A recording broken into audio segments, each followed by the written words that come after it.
Hey everyone, hope you're doing well. I'm Lucas and welcome back to another video, and today we are going to be watching my race against Mick Schumacher from this year's Race of Champions Nations Cup. So without further ado, let's play the race. Not a lot. Blakeley needs to win this. If Team Germany win, if Schumacher wins, they go through. So it's Blakeley on the outside in the blue car, Schumacher on the inside in the black.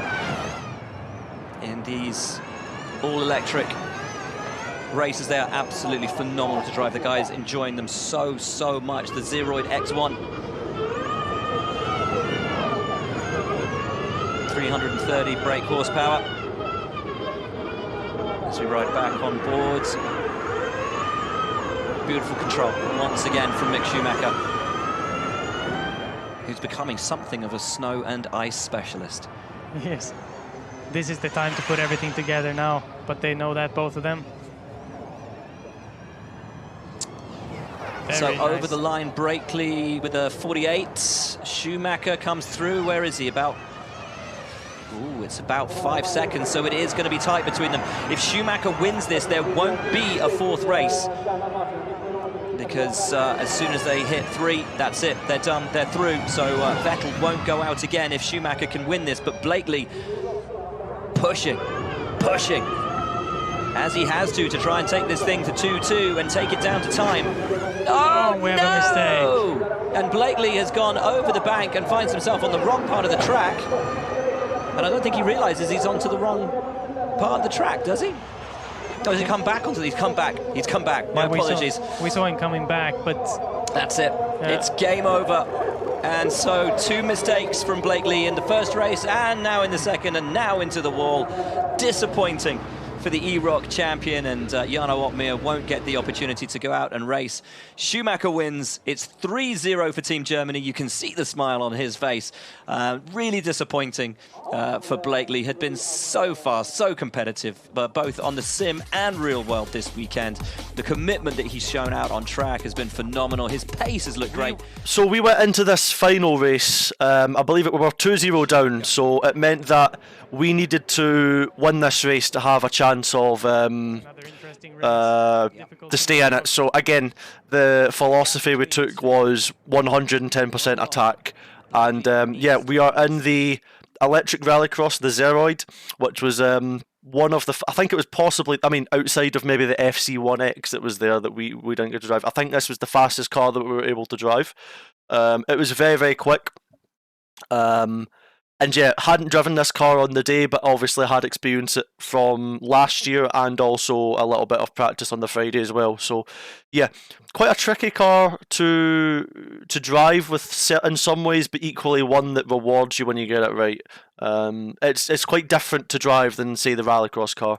And even the Cupra, but you know, there are still some similarities. But yeah, kicking off the race, and with these electric cars, you had to use the handbrake. Like, you couldn't rely on the front end to turn on its own. The front end was quite squirrely at points, I found, but I was pushing really hard in this race, and this is on board with Mick now, and it is a handful. You really need to swap the steering around a lot. You're fighting the car quite a bit, and you've really got to have it sideways and use that, you know, 4-wheel sliding, the 4-wheel drive with the handbrake. You can't turn it on the front of the car, if that makes sense. You've got to enter sideways and be very committed as we head over the bridge now.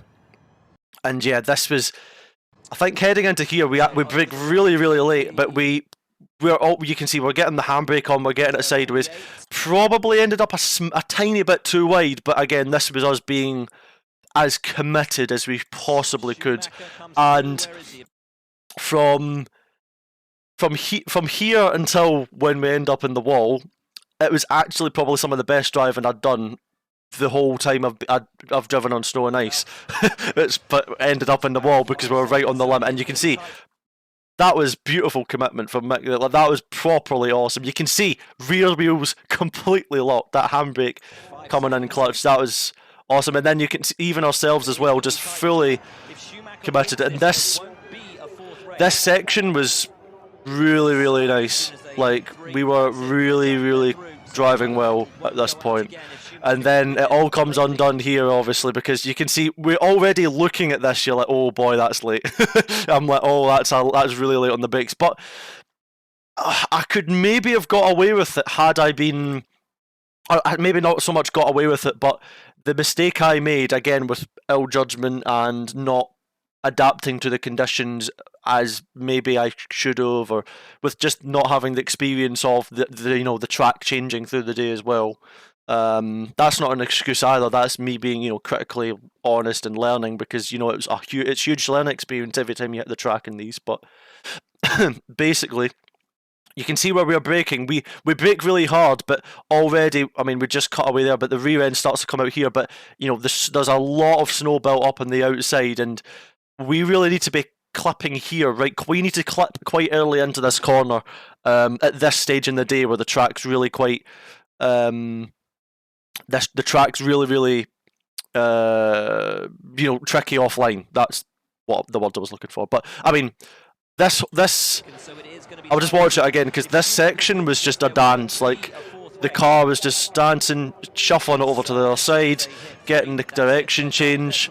And then this, I was carrying really good speed through here, and then hit the brakes here. It's really late, and I mean, as you can see, we obviously went over the wall, but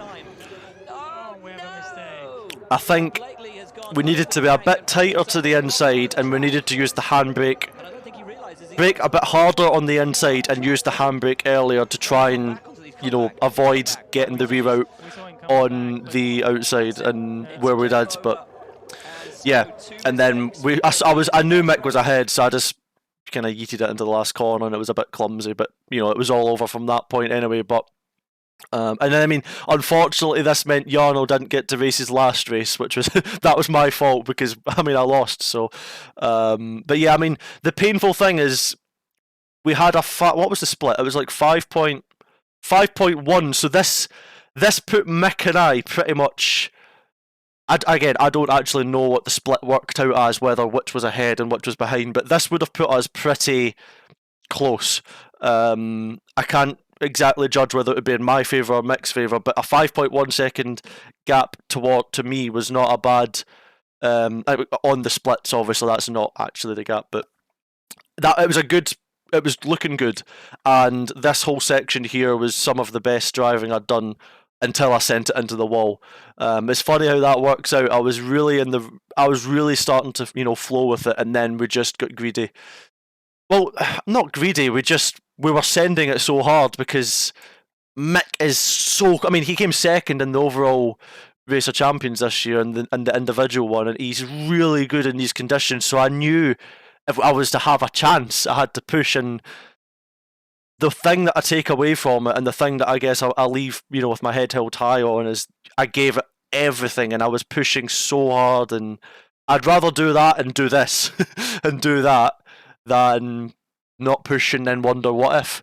And I think the whole time, I think we've got a lot we can be proud of, just because this was the last race that we did in the Nations Cup, but it was an immense experience. We gained so much from it in terms of experience, in terms of confidence, and it's something that hopefully next year we can try and build on that again. That we never expected to get this far. If you told us we would even won a single race, we would have jumped at it and took it. So to even get through round one and then face off against Germany again was an immense honour, an immense privilege, and I really do mean that. I keep saying that, and I've said that quite a few times, and whether it's in an interview or whether it's in these videos, but it's because I genuinely mean it. It's getting to be in the same screenshot, the same track as these guys means everything to us. So yeah, it's been